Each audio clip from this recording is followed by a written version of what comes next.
Okay, people, it's the legendary Anchor Steam beer, made in San Francisco, right? Guess we're good there. All right. Since 1896. Cool. 4.8% alcohol. Let's give her a shot here.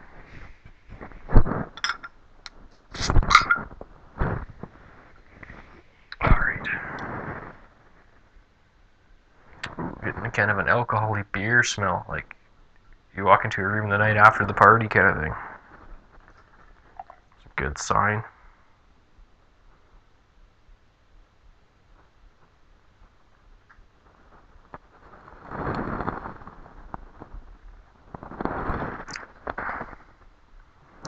Oh, that is sweet.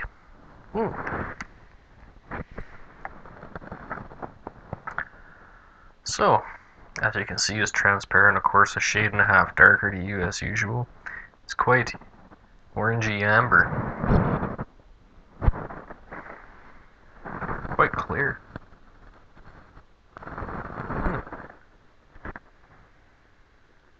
Really good aroma. The head is quite nice. Quite fine. Very fine.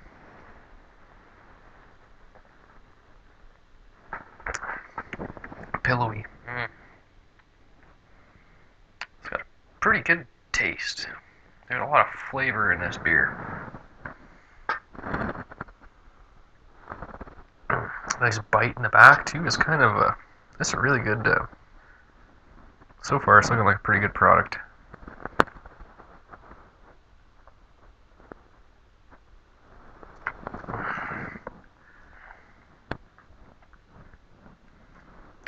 It's got a really solid hop flavor all the way through, and then it gets real nutty and like kind of sweet in the aftertaste. It's very, very beer-like.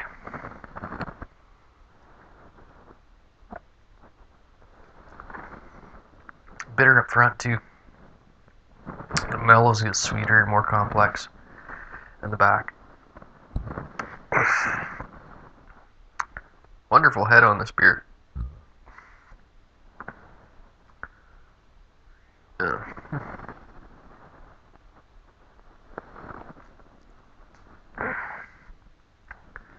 Real crisp mouthfeel. Kind of like a lager or something. Just a lot of attack. Goes really well with the hops. The mouthfeel and that attack. It's like it's an ale, but it's got some real edge to it.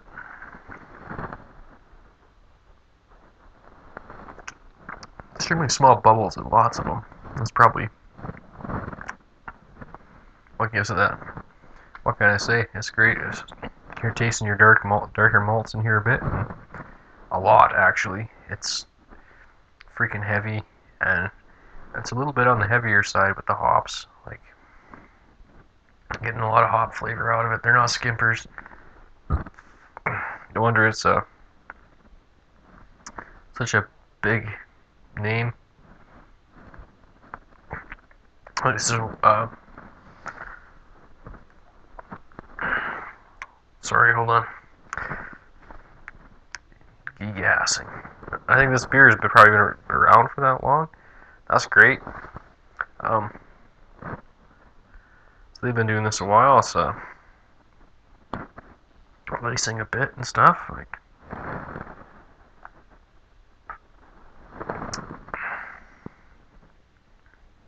a little bit numbing from the hops, maybe. That can happen. I have a hop vine outside and bite into one of those bastards, your whole fucking head will go numb.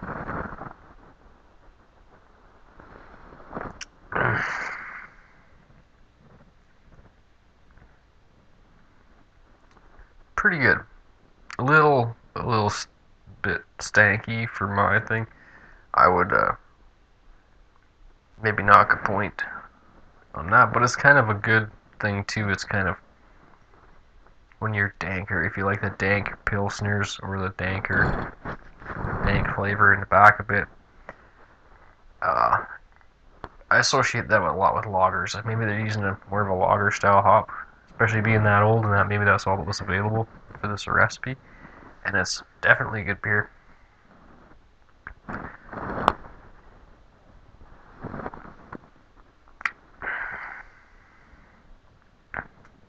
A lot of attack, but it's still a little bit smooth. Um, Pillowy head, of course, still there, lacing well.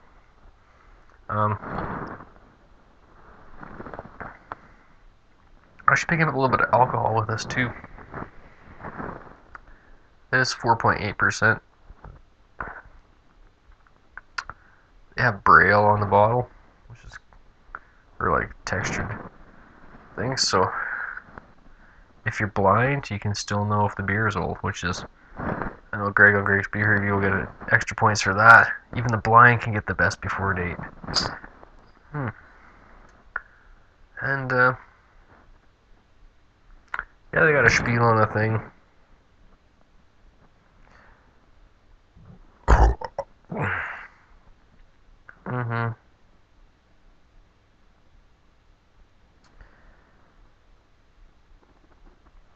Okay.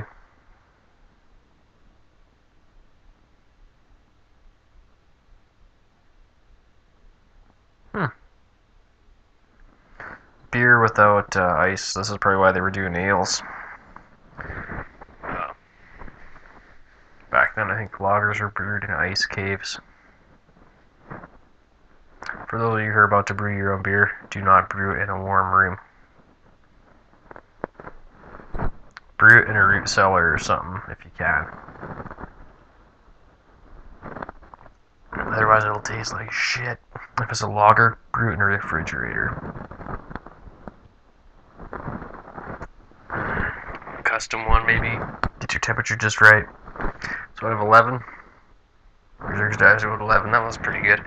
I'm gonna give it a 9 out of 11. It's a really good beer. A lot of people really, when I go to the restaurant and this is on the menu, it's usually the best beer they have, and I get it all the time in certain places, and I do enjoy it. I usually have it when I'm out because it is on the drink list, and it is pretty kick-ass for beer at a restaurant. So hey, 9 out of 11. It's pretty good. It's pretty solid beer. Not exactly what I look for 100%, but it is nice for a change. I do recommend picking it up. Anchor Steam, it ain't shit. Beerzerker, I'm out.